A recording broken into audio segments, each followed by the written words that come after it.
back to Take the Lead podcast. I am your host, Tara Chantelle, and I have a question for you. Are you ready to lead by example? Be the example. The example begins with you. Today, we have such a lovely special guest, Mellissa Thomas, in the building. She's an editor, a reporter, and an author of 7 books. Thank you, Mellissa, for joining us.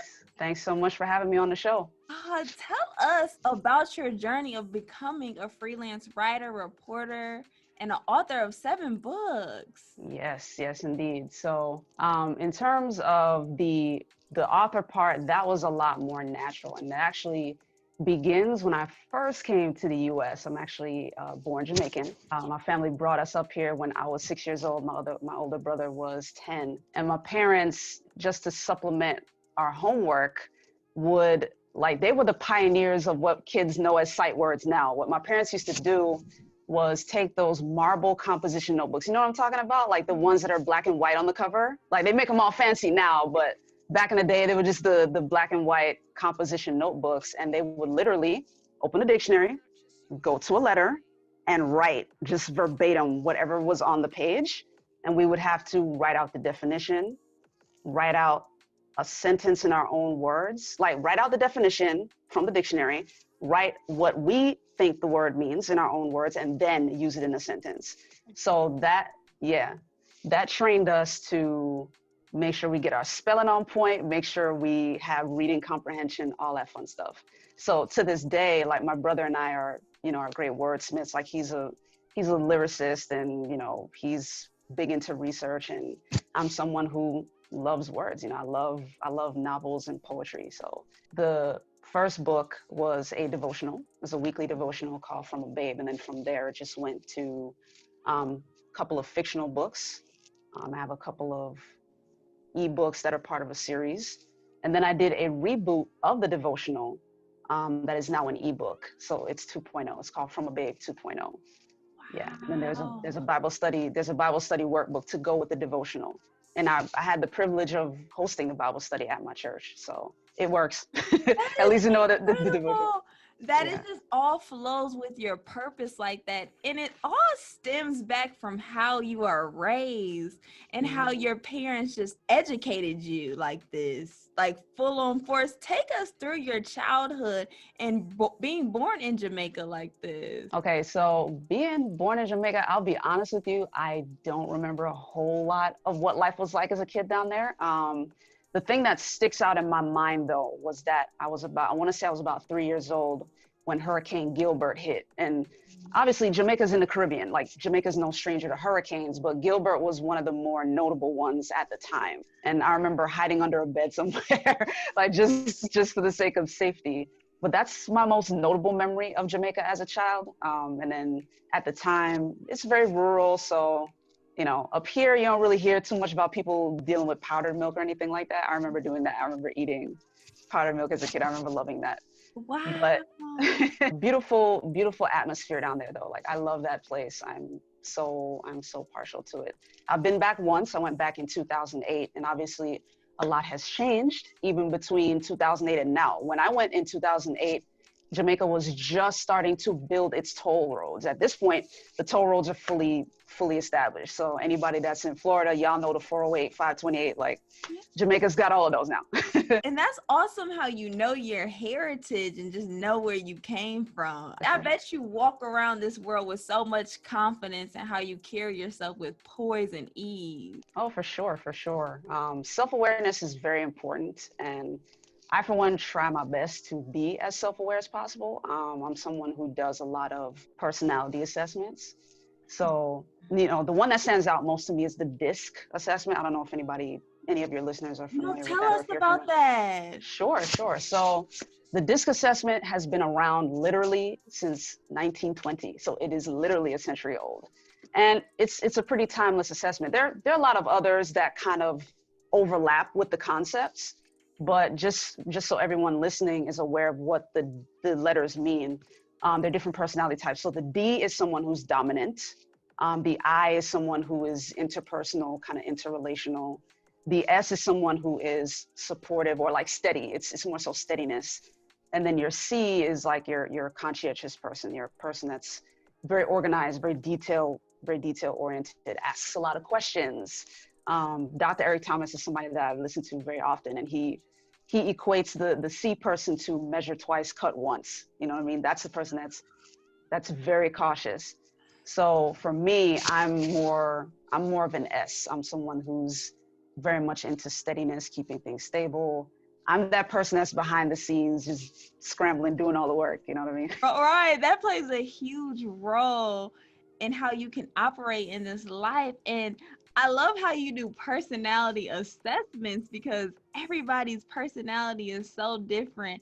And are you able to adapt to those personalities that are just at a lower frequency? How do you maneuver that? That's a good question. I'm normally someone who, as an S, we tend to be very empathetic, so we tend to feel everyone else's vibe around us. So I'm usually as chill as possible. I'll get excited depending on the topic, but for the most part, I tend to be very, mellow, very chill, because I want to make sure to gauge the reaction. And I mean, those of us who have our strong personality types, it's usually pretty obvious. Someone who's a C, who's, very detail oriented, you can hear it in the way they converse with you. Someone who's a D, you can hear it in the tone, the way that they speak. These are very, very confident, very certain. The way they speak with finality. Someone who's an I, high energy. I'm gauging you as kind of an I. Like someone who's very high energy, very effervescent. Normally eyes, you can even tell an eye just by the way they dress sometimes, because people with eyes dress in very bright colors. They're very effervescent. They laugh, they smile. They're just a pleasure to be around, because they thrive on that. They thrive on interacting with other people, and they like making sure that the people that are around them feel good. Now, we as S's, we just want to make sure to maintain the environment. You know what I mean? We don't want to disrupt anything. I just make sure to kind of just gauge who I'm with, keep things respectful and professional. And especially as someone who was also in the Navy, and someone who is the daughter of a police officer and a police dispatcher. Like, I had no room to be overly anything. I had no room to be extra as a kid. So, being the daughter of someone who, very disciplined parents, and then entering that culture of discipline in the Navy, I'm a very just kind of, you can almost call me square. Like, I have a couple moments where I like slide something funny in there, but for the most part, cool at all times. Yeah. And that's good that you're able to adapt to your surroundings and your environment. And what word that stuck out to me the most is discipline. I would love for you to speak more about how you have discipline, especially in this fleshly realm that we live in. A lot of people are moving on flesh and lack that key component of discipline. And I feel like that's the key of life right there. That's the key to a lot of people's success, is discipline. For sure. And I'll be honest with you, I am not at 100% with that. Just full transparency, y'all. However, the beauty of, because I'm a Christian as well, and like the beauty of having that relationship with God is having that quiet time with the Holy Spirit, where you can just kind of go to the Lord in prayer and be able to unload everything, kind of talk things over with God. And one of the things that pointed me to that assessment that I was discussing before, the D.I.S.C assessment, is one of the things that the Holy Spirit told me was, Mellissa, remember how you function and honor it. So that's a nugget for anybody that's listening. Become self-aware. If you're not self-aware yet, learn yourself, learn how you function, and honor that. Learn how you function best in excellence. So for someone like me, I'm someone that requires a lot of encouragement, usually externally, working on the internal part. But I'm someone that I enjoy hearing motivational talks. I'm someone who enjoys hearing sermons and things like that. So, Bishop T.D. Jakes, Joyce Meyer, Dr. Eric Thomas, he's a pastor as well. So listening to messages like that will empower me. Plus, I'm a nerd, so I love learning new things. Me So too. I live on YouTube University, y'all. Like, yeah. So learning how I function and just honoring that. So it's a literally, that sounds cliche, but it is literally a daily walk. You gotta, write in the journal. And if I don't have time to write, I have to at least talk to God in prayer as soon as I wake up. At the very least, he's getting a thank you, from me. I have to be able to acknowledge his presence and acknowledge the fact that I'm still here. Because I'll be honest with you, I have days when I don't do that, especially in the news world where things are just go, go, go, go, go. And be honest with you, when you go from having your quiet time in the Lord and growing accustomed to that to suddenly not doing it, you feel the difference. You feel very much off balance when you don't have that time. Yeah, that time of self-reflection and that intimate relationship with God can really empower you, especially in your walk of faith here. And I love how you said that you wrote your devotion and you teach Bible study. What scripture do you stand firm on? Wow, you're asking me to name one. Please spit them out for us. Okay, so actually the beautiful thing too is I was with my mom not too long ago and she was reading a devotion. Again, I'm a geek, so I'm big on memorizing Bible verses. So she read the verse, didn't give me the address, but just from reading the verse, I was like, oh, that's 1 John 4:18. Love, fear is not love, because fear had torment. You know what I mean? Like that whole verse is an important one for me, because in this particular media environment, especially as someone who is an S, who likes to keep things stable, things usually are not.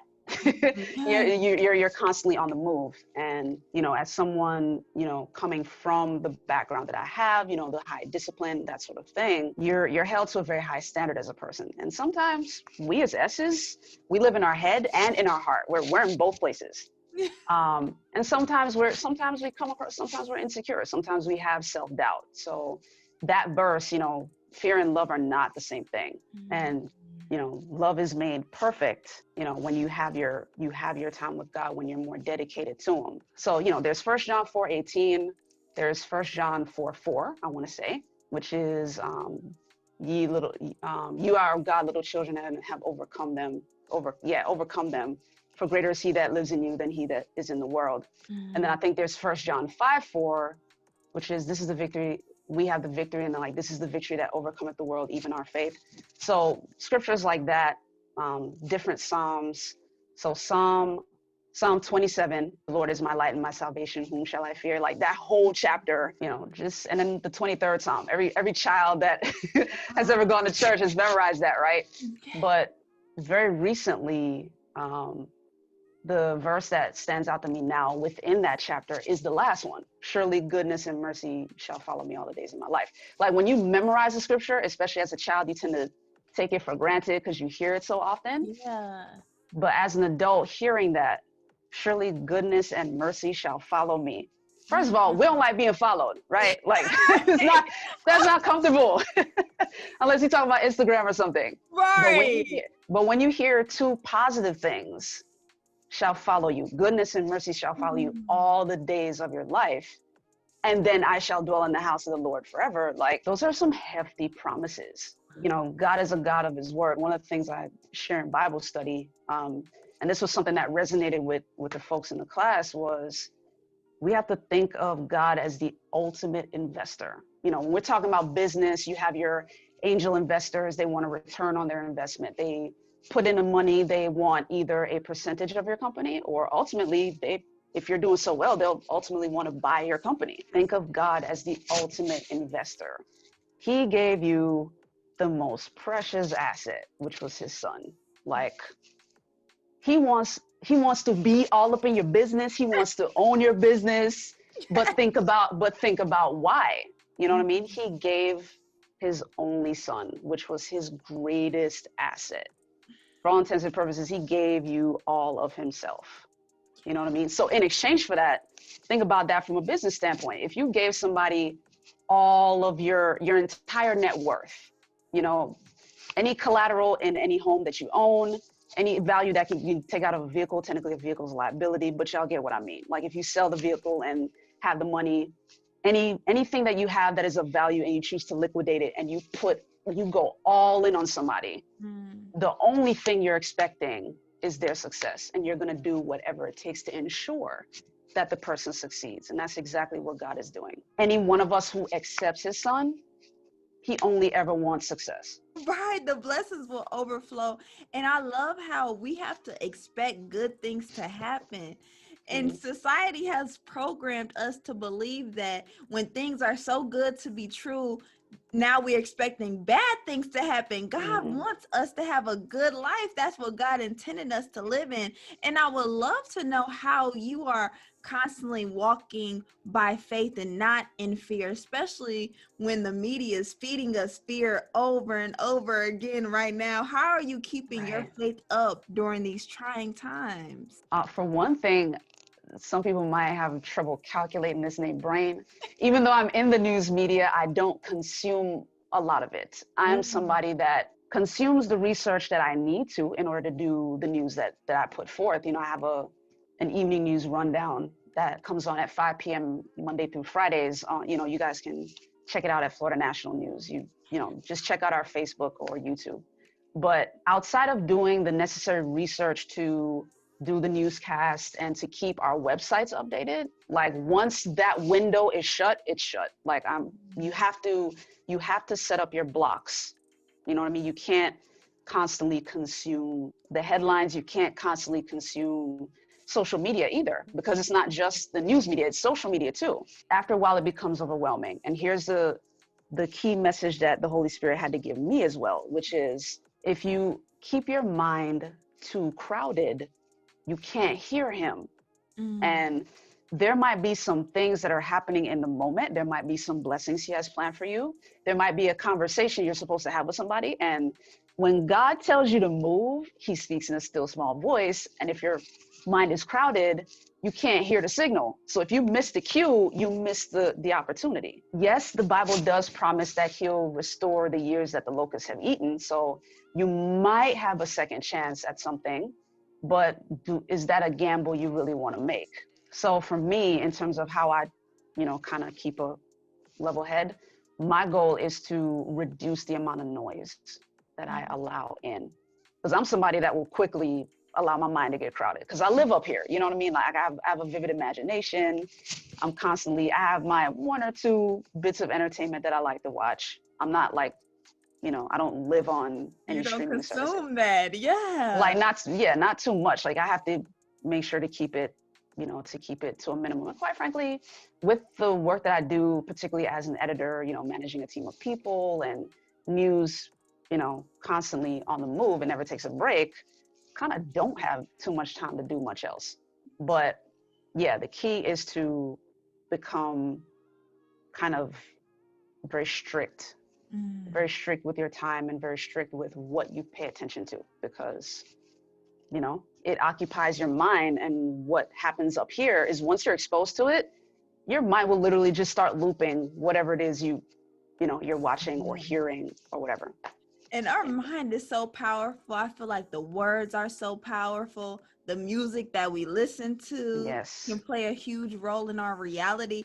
And everything that you stated, how you're so strict on yourself, that's that discipline you got. Yeah. You are aware, and that's being aware too of the media. Mm-hmm. Wow, that's incredible. That is so incredible how you know and understand the mind power like this. Can you give us advice on having this type of mindset, developing this strong mindset of having mind over matter? That's exactly what you have, and you are a display of that. Yeah. Thank you. And to be honest with y'all, I'm still on the journey. Okay, like I am not there yet. But for me though, one of the things I learned, particularly on this journey with the news media, because I'll be honest with you, like this is the fastest I've ever moved in my life. I'm someone that's since I'm someone who's an S, I value stability and, kind of calm. So being in the news world was very quick. And I'm about to be like 6 years in it. This October will be 6 years, but One of Wow. the things I had to learn was the key is to create the environment that you need.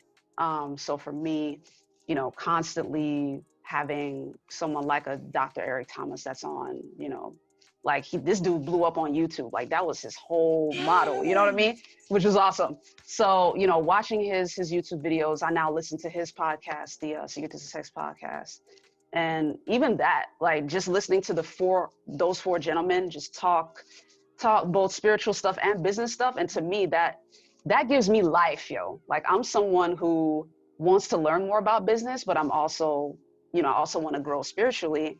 And with a show like that, you get both. Yeah, the key is to create the environment that you need. So for someone like me, I need motivation, external motivation. So I make sure I'm listening to stuff that is motivational, or reading stuff that's motivational, scriptural and secular. Like it's not exclusive, as long as it's not, to me anyway, as long as it's something that is positive and will grow my mind, or grow me spiritually, grow me positively.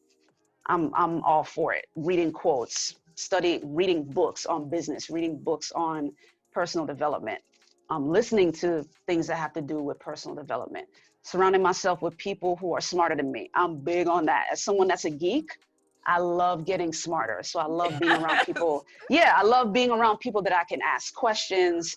And, you guys don't have to necessarily aim for someone who is academically smarter than you.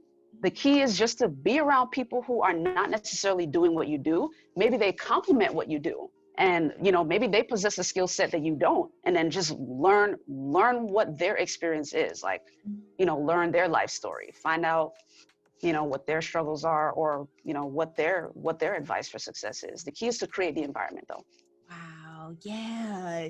It's like we are the creator of our reality, and Mm-hmm. understanding that we can say no. We allow people in our lives and allow people to have access to us.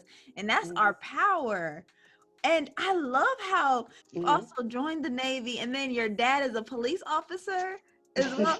So you see the values of a police officer, and you see that as good police officers out there. What are you thinking about everything about the police brutality that's going on? Yeah, so I shared this with my team in a video similar to this. And I have I'm in a unique situation because A, I'm Black, B, I'm a Black woman. So that's a whole other nuance that not a lot of people are talking about. Yeah. But Black woman, C, not from here, so I'm an immigrant.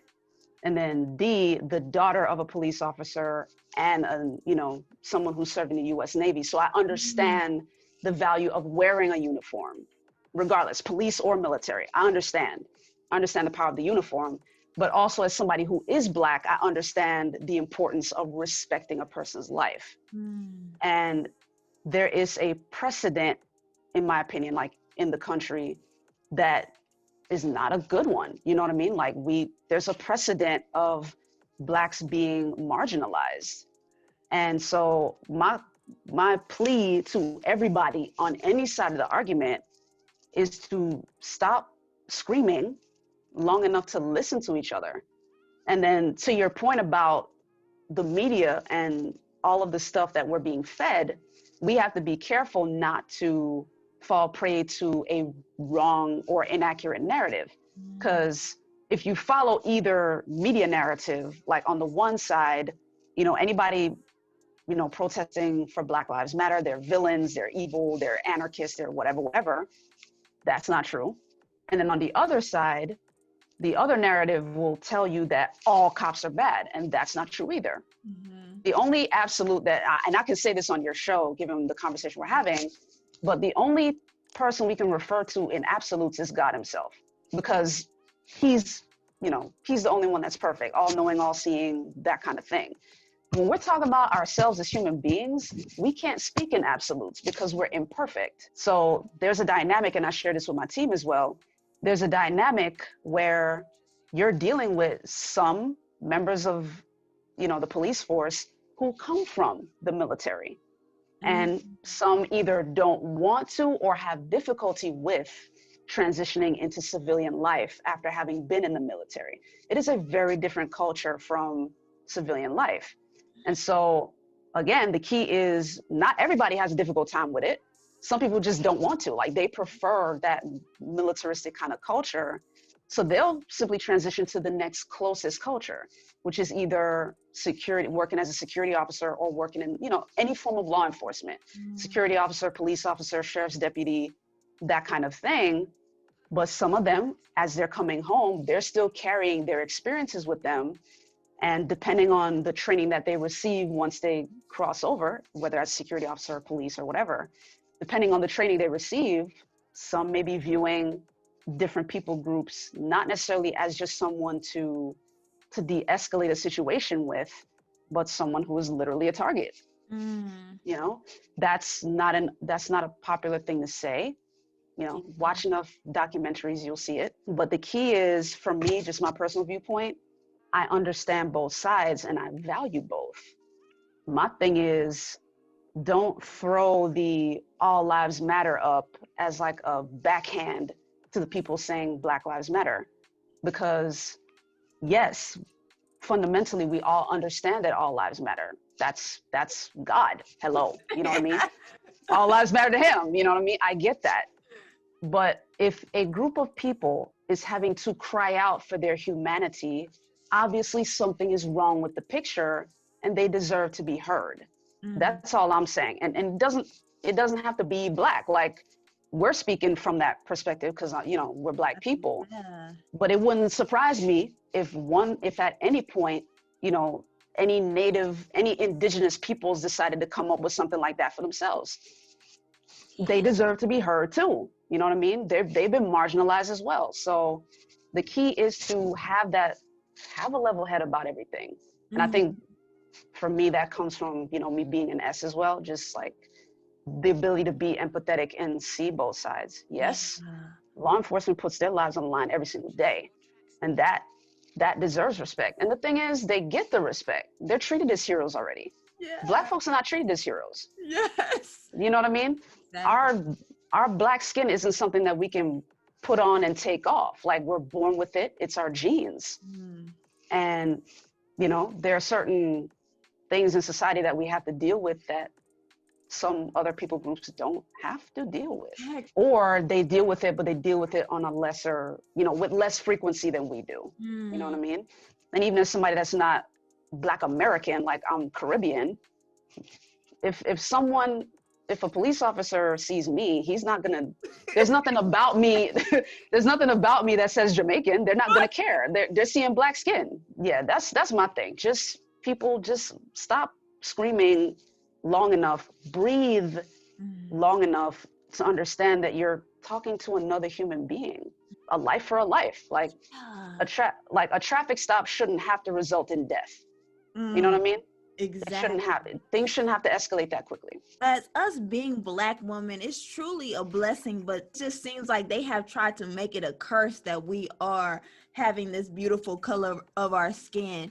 And every day it's like we wake up and we see Black trauma on the media, and it just hurts us even more like this. And it's crazy to me that they are allowed to show a Black man getting killed over and over again to televise this. It's just dehumanity at that point. Because I see on Instagram, I can't even share a post and it gets boosted up, but then a Black man getting killed on the media is worldwide and it can be shown over and over again. That can play a huge role in our psyche, seeing that Black trauma. Absolutely. And the key too is to have that conversation. And I mean, one good thing that came out of the unfortunate death of George Floyd was the conversation, like on a much bigger scale. Like the last ripple that we saw like that was Trayvon Martin, but George Floyd was on a whole other level because this one was recorded. The Trayvon Martin situation wasn't recorded. We don't have any video evidence to know for sure what happened. There was audio evidence, like there were audio recordings, but you know, it was George Zimmerman's word against, you know, anybody else. But with the George Floyd situation, that one was undeniable. It was undeniable because we literally saw a knee to someone's neck and watched and heard the life escape from the man's body. Mm. And then even seeing the way they picked him up, like when the paramedics finally did arrive, seeing the way they picked him up and put him on the stretcher, that's a whole other conversation I won't get into. Yeah. But to your point about affecting the psyche, my favorite phrase is by design. While I am in the media, I also understand how it works. You know what I mean? And there are certain psychological influences that are intentional, in my opinion, that are intentional. You know, we can take hip hop, for example. Grew up hip hop, love hip hop. And I'll be honest with you, like, after a while, especially once I went off to the Navy and came back, like, I fell out of love with hip hop because it was just too toxic. Yes. Lyrically speaking, it was too toxic. Like, I couldn't take it anymore. So you can imagine my excitement when Christian hip hop started to blow up. Like, that's the only hip hop I can listen to. There are certain elements of hip hop that are influenced. Like, the artists are required to put forth a certain image, particularly the newer artists. Like, once you become more established, you make your money, you understand your value as an artist, and then you can start naming your terms. Yeah. But for newer artists, they just have to do what the record labels tell them to do, and they have to perpetuate a certain image. Folks know that, you know, gangster rap is still a thing. Like, you know, rapping about crime and, you know, jail and prisons and murder and all of that, like, that's still a thing. Like, that still sells. So artists do that. You know, they rap about that stuff. And unfortunately, going back to what we were talking about with environment, if that's what you're listening to, especially as a young kid, without a father at home, and you're looking for a father figure or somebody to look up to, and you don't have one physically, you're going to gravitate to the artist that's in front of you, especially with the music videos, because they perpetuate a certain image in the music videos. You know what I mean? The wealth, you know, if there's a kid that's a fatherless child and he's growing up in the hood, he's dreaming of what it would be like to have financial freedom. So they're seeing guys making it rain. They're seeing the expensive cars, the nice clothes, the girls, the drinking. You know what I mean? They yearn for freedom. It's a message of freedom, but it's a flawed message. You know what I mean? There are elements missing. You know what I mean? And so kids are taught this. They grow up emulating that, which, just as a quick side note, the whole thing with the sagging, like, that's a whole other indoctrination. That's a whole other indoctrination that's happening. And my mind was blown when I found out what it was about. That's part of jailhouse culture. So, like, the guys that are like the girls, if you will, the ones that receive sex, you know what I'm saying? They walk around with their pants down to let the other guys know, like, you know what I mean? Like, hey, Yes. that is what that is. And unfortunately, your butt, that's what you want. that is the signal. And unfortunately, hip hop artists are doing this, and the hip hop artists are probably straight. Like, they're not necessarily homosexual or anything.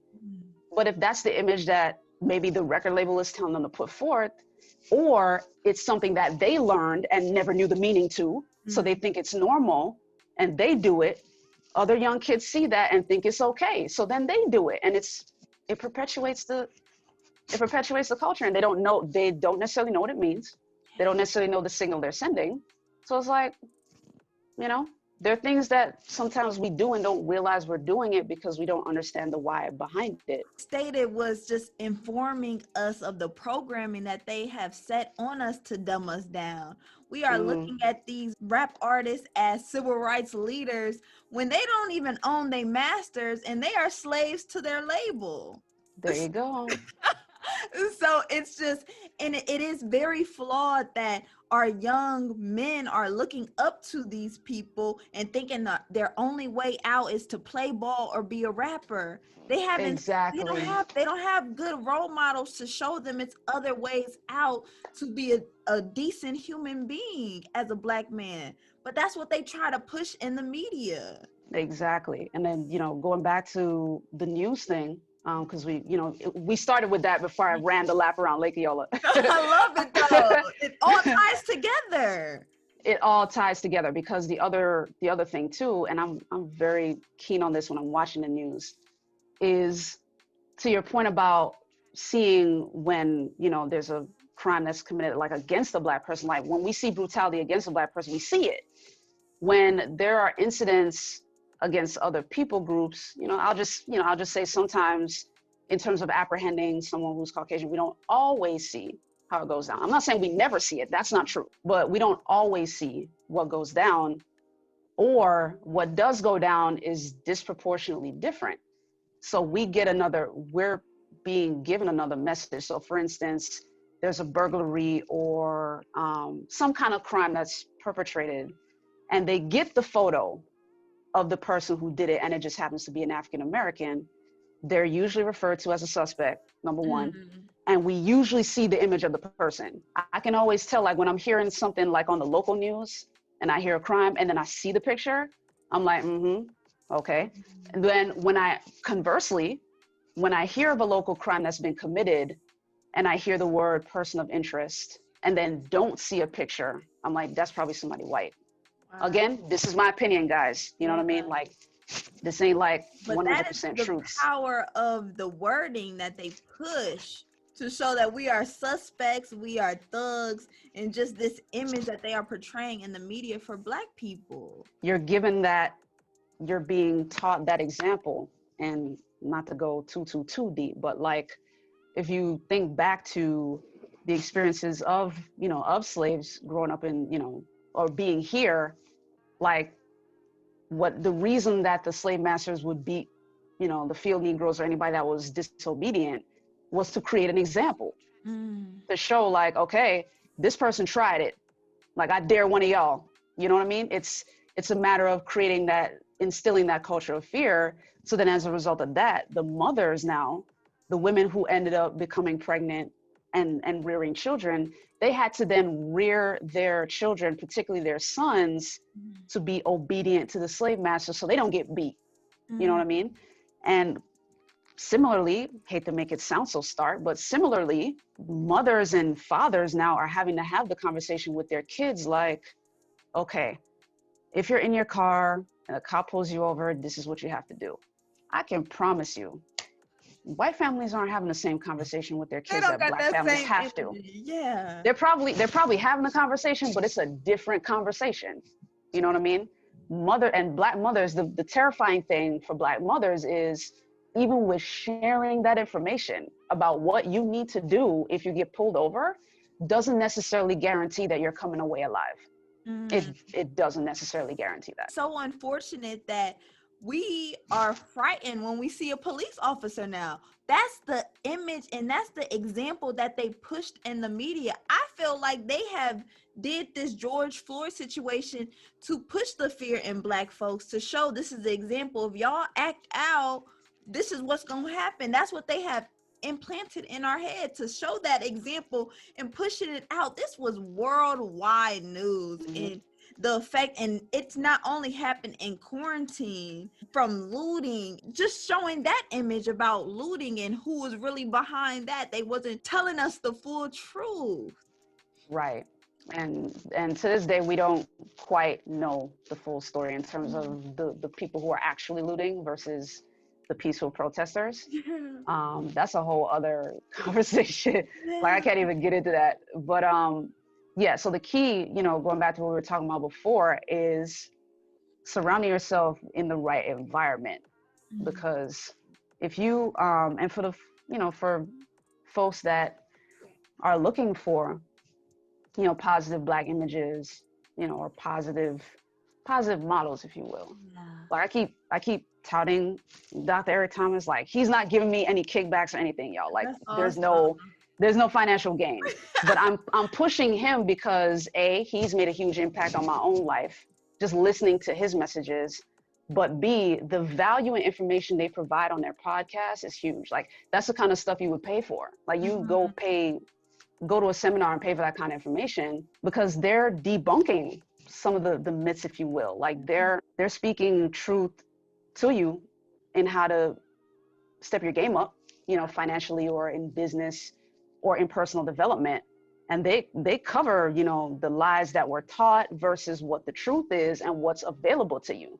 So when you put yourself in an environment where you can learn more and see a broader picture than what's in front of you or what's being fed to you, when you can disrupt that story, you have a much greater chance of having a better life, quite frankly, a less stressful one, you know, even because, hey, member of the news media, I travel with my news ID. If I get pulled over, you know, I get pulled over. But, you know, I have to just know, like, this is a human being that's pulling me over. And I just have to know to keep it respectful. And I haven't had to use this yet, but I also travel a lot with my veterans ID. So like, anytime somebody ever has to ask me to furnish ID, I usually furnish both, my driver's license and the veterans one. So they know, you know what I mean? Know what's up. All right. Yeah. Yeah. Oh, wow. Like I wear a uniform. I've worn a uniform too. You know what I mean? Like I get it. Yes. And just knowing your personality type, you're not trying to have any friction, any problems whatsoever. As our people, we are not the problems. We are not the ones that are starting these problems and killing other people. We're truly the victims, and we're just trying to be the victors at the end of this. We just want justice and we just want freedom. Yeah, I mean, we just want to be treated equally. And in terms of, like, I feel you in terms of the victims thing. I would just tweak that, you know, personally to say there's an attempt to kind of victimize us as a people group. And it's long. The history for that is long. Like anybody who remembers the syphilis experiments way back in the day, or the, what is the term? There's a specific term. It was done on the Tuskegee eugenics experiment. So, you know what I mean? Where, you know, the government thought Black folks at the time were the inferior race. So they were trying to give them shots to kind of wipe out the Black generation, the Black population. It was crazy. But what I'm saying to the point in terms of the victim thing, the key for us is to just continue forward. And, you know, going back to what I said earlier, know how you function and honor it. Because when you know what your superpower is and you honor that and just function in that, you shine. And when we walk in our superpowers, we're undeniable, just straight up.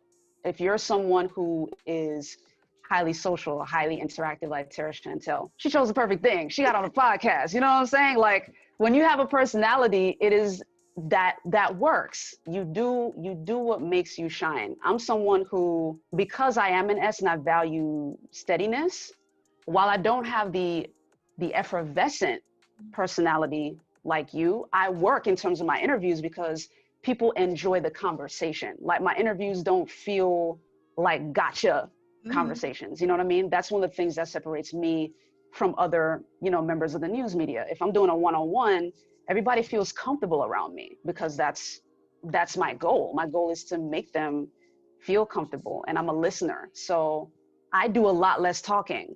You know what I mean? Like this right here, y'all, this is rare. Like I'm only talking this much because Tara's the one asking me the questions. Yeah, it's all about you. Yeah, so the key though is know how you function. And if you don't know yet, learn. Like find out, take some of the personality assessments. A lot of them are free, or at least like the trial versions. So you get a reasonable idea. You know, you can use the D.I.S.C assessment. You can do Myers and Briggs. You can do, there's an acronym called OCEAN. Like any of those personality assessments, learn how you tick, and then set up your environment accordingly. You know, arrange your life the way you need it to go. As someone like me, I have a vivid imagination, but I know I'm not an auditory learner. Like know your learning type too. If you're somebody who's auditory, you learn by hearing, or if you're bodily kinesthetic, you learn by doing.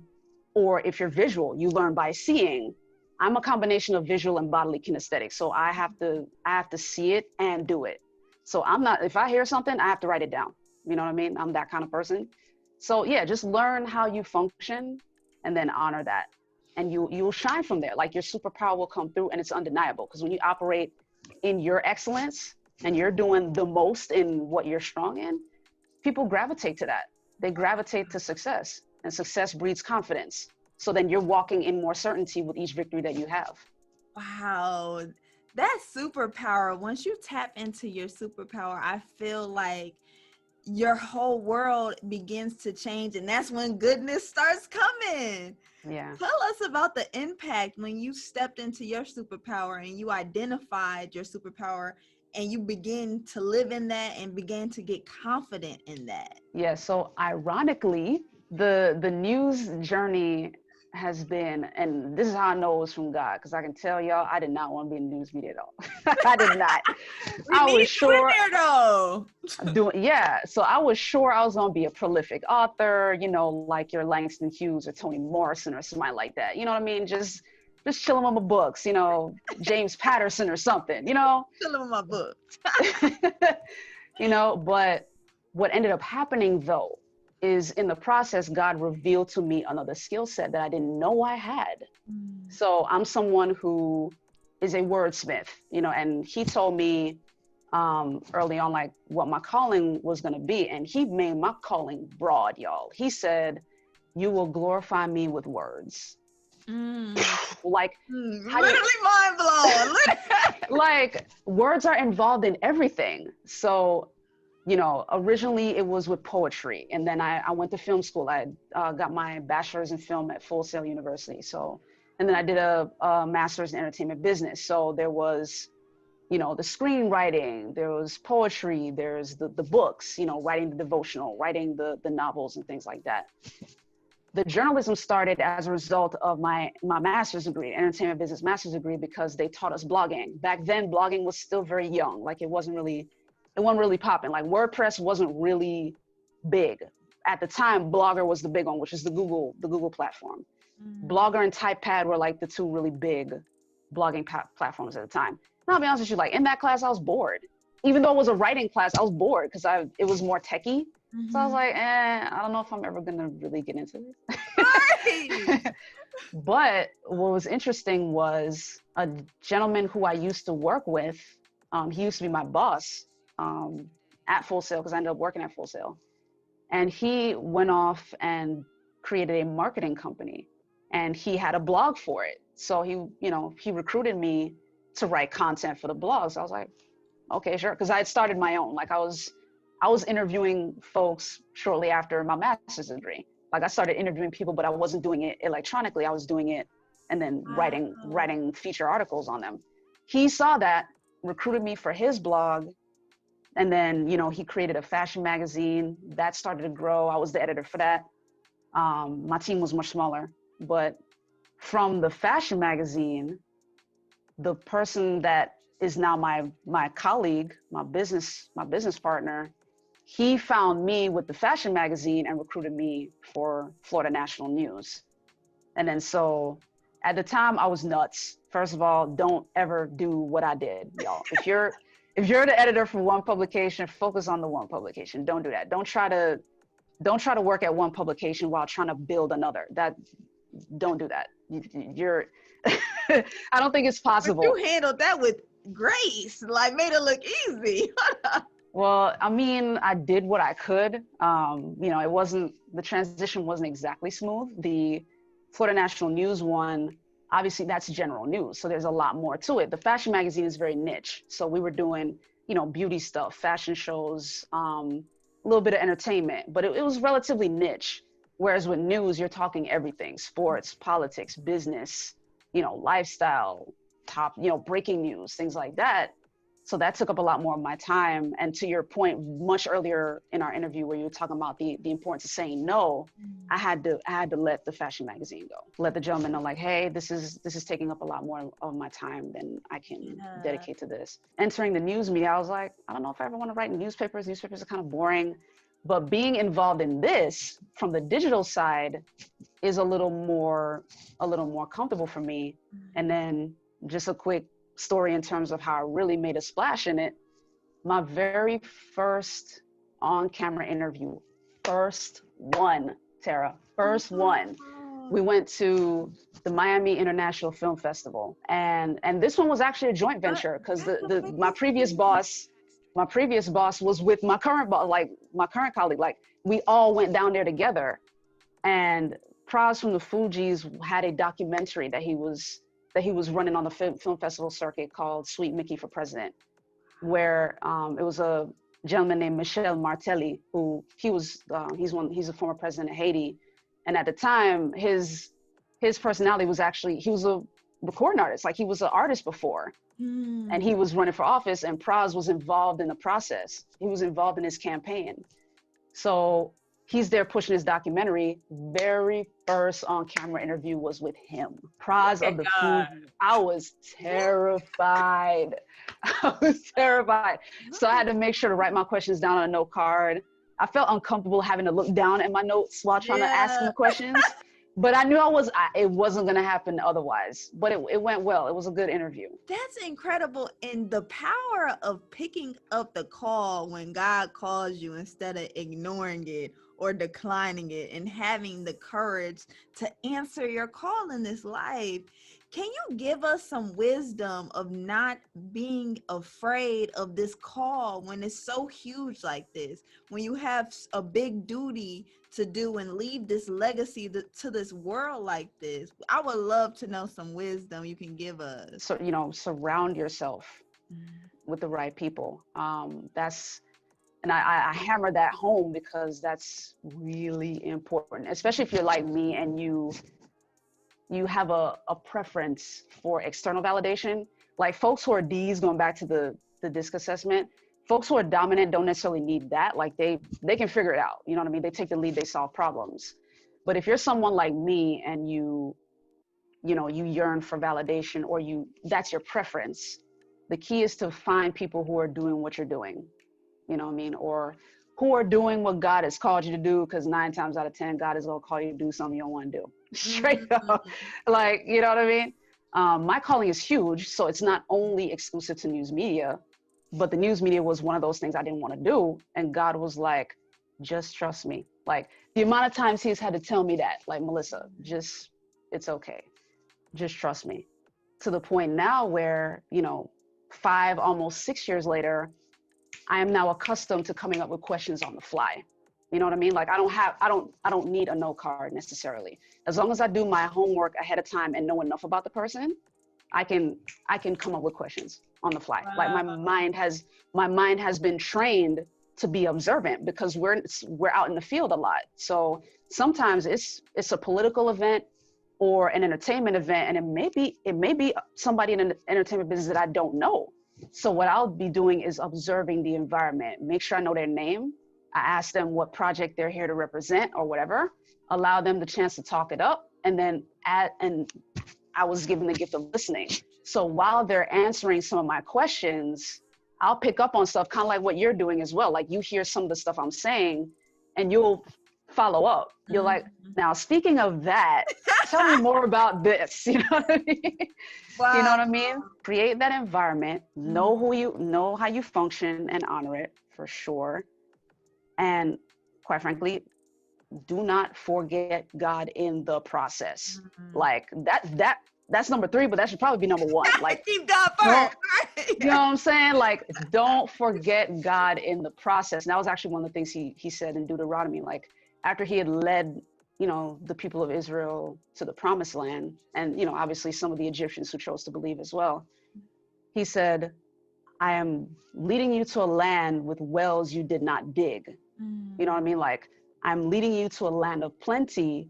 When you get there, do not forget what I did. You know what I mean? The key is to not forget where God is in the process. And for someone like me, I'll be honest with y'all, I've been totally guilty of that. There are times when I forget. Because I'm in such a rush.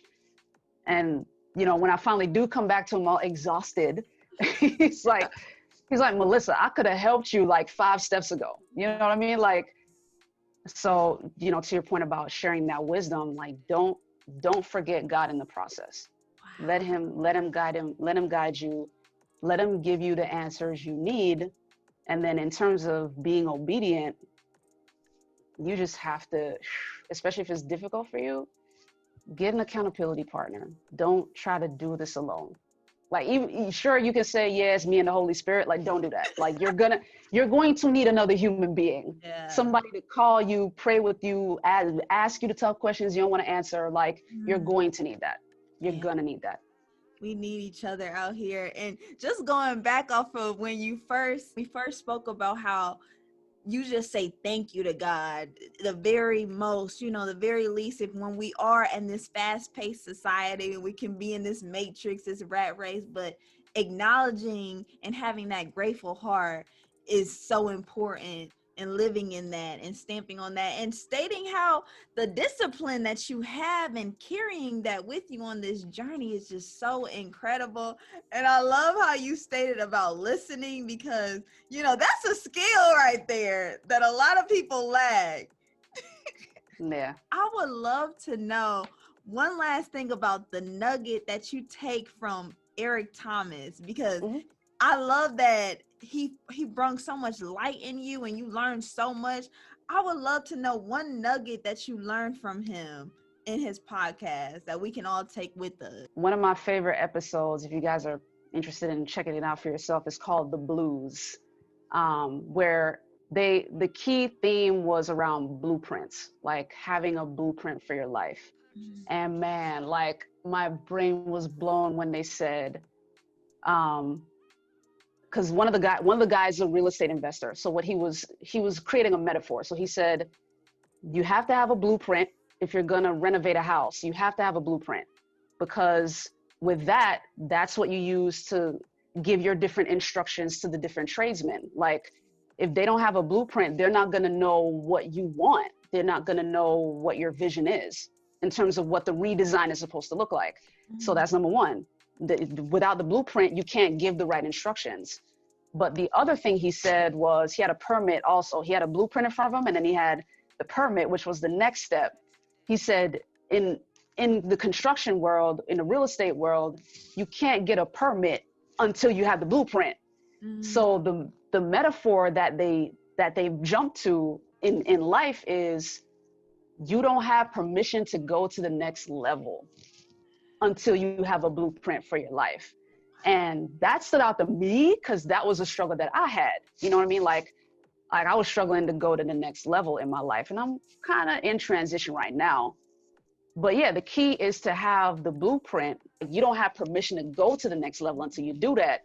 And then one of the guys, the host of the show, CJ, he said, like, some of y'all here waiting for permission to go to the next level and ain't even got your blueprint yet. You can't go to the next level until you do that. That is the biggest nugget I can give anybody. That's powerful. We tend to skip steps because we're not enjoying the process. We tend to want things microwavable, but and that going back to having that self-awareness about yourself, so you can develop that strong blueprint to operate in this life. Wow, Mellissa, you have stated so much facts, so much knowledge that you have given us. And it was just such a blessing. This conversation was so beautiful and profound. Can you leave us off with where we can find you and your books? Sure. I mean, I'm on Amazon in terms of the books. Just do a search of Mellissa Thomas. That's Mellissa with 2 L's and 2 S's. Yeah. You know, Jamaican culture, they tend to lean on the British spelling. But yeah, Mellissa Thomas with 2 L's and 2 S's. You'll see all 7 books there. You know, go ahead and read and enjoy for sure. And then in terms of the news stuff, you can find me at Florida National News on Facebook or YouTube. And on Instagram, like that's the handle on Instagram as well, at Florida National News. And then the website is floridanationalnews.com. Awesome, Mellissa. Thank you so much for joining Take the Lead podcast. This was amazing. Thank you. Appreciate it. Appreciate you. Thank you guys so much for tuning into another Take the Lead podcast. We are going to be back at it with another one.